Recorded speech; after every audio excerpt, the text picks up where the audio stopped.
اللہ نہیں چاہیں گے تو مال سے بھی چیزیں نہیں ملیں گی، اور اللہ تعالیٰ چاہیں گے بغیر مال کے عطا فرما دیں گے۔ اسی طرح چیزوں سے ضرورتیں پوری نہیں ہوتی، ضرورتیں پوری کرنے والی اللہ کی ذات ہے۔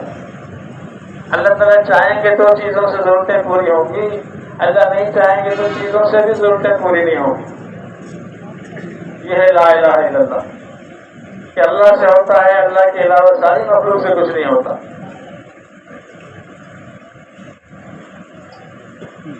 اللہ اکبر۔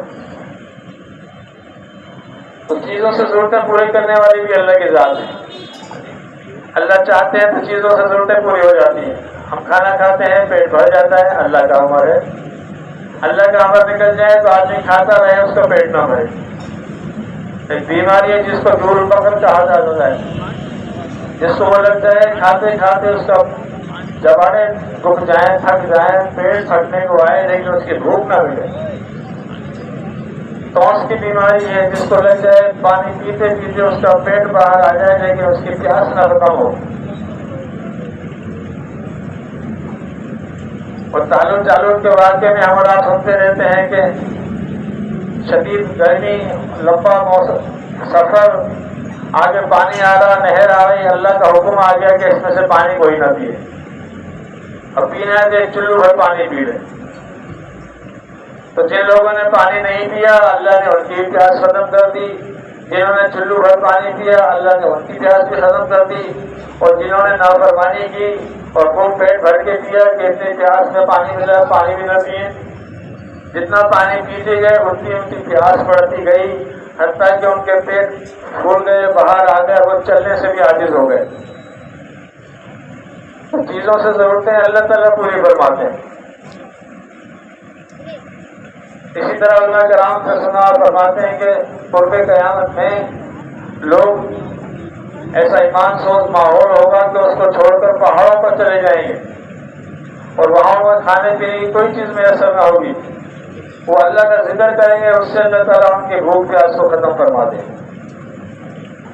تو اللہ سبحانہ تعالیٰ بغیر چیزوں کی ضرورتوں کو پورے کرنے پر قادر ہے، قدرت رکھتے ہیں، اور ضرورتوں کا پورا ہو جانا یہ کامیابی کی نشانی نہیں۔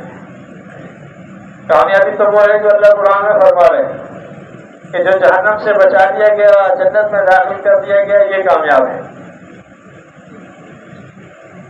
اگر ضرورتوں کا اعلیٰ پیمانے پر پورا ہونا کامیابی ہوتی تو اللہ تعالیٰ اپنے پیاروں کو سب سے زیادہ عطا فرماتے۔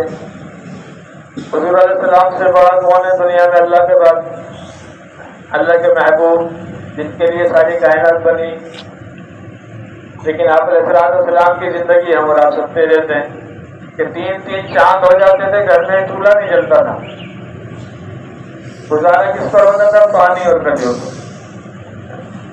آپ کے وصال کا وقت ہے، گھر میں تیل بھی نہیں ہے کہ چراغ جلایا جا سکے، تو تیل بھی اماں عائشہ رضی اللہ تعالی عنہا پڑوس سے مانگ کر لائیں۔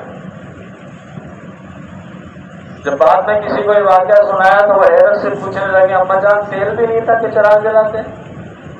فرمانے لگی اگر تیل بھی ہوتا تو ہم پی نہ دیتے بھوک کی وجہ سے۔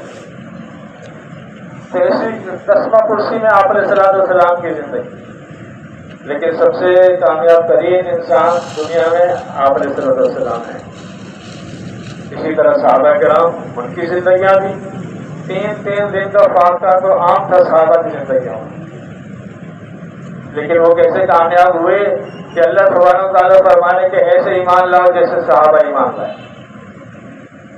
آپ علیہ السلام فرمائے کہ میرے صحابہ ستاروں کی مانند ہیں، جس کا بھی اقتدا کرو گے ہدایت کو پہنچ جاؤ گے، ہدایت کو پالو۔